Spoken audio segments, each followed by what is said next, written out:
早晨先生，早晨太太，你好嗎？我想介紹自己，我叫 Zarima Apriliana，我今年22歲，我未結婚，我有一個細路，一個細妹，我拜特日，我新地個158厘米，我新地咗47公斤，我雙魚座，我讀書個中畢業，我以前做過喺朗幕會當年2等2可以我嘅工作係照顧公公70歲中風，婆婆63歲中健康，當照顧小朋友10歲到13歲，當咪做家務洗衫，當衫咪掃地，我寫最終個鐘直但波當波ជួយ周在，我啱寫最要但係我可以對住我啱勁高，我啱勁茂，我希望大家先生請我再，我寫大家先生再見喺香港，拜拜。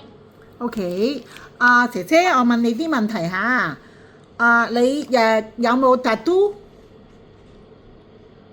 咩啊？有冇 Ada tato tattoo？ badanmu? 冇。OK，你有冇病要食藥？ Kamu ada sakit harus minum obat?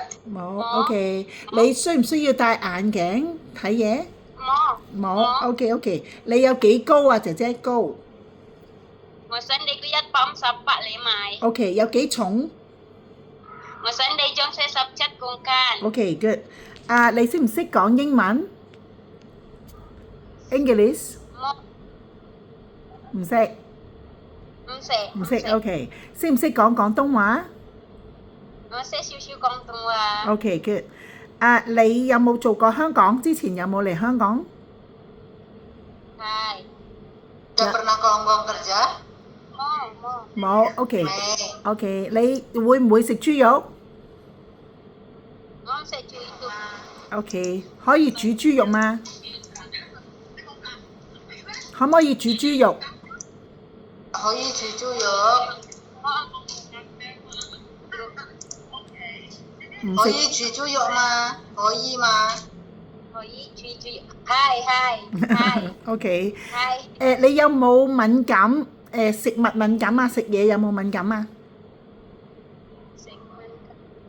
Ada alergi makanan? 冇。OK，good，好。OK，好啊，唔該晒啦。OK，唔該，Thank you。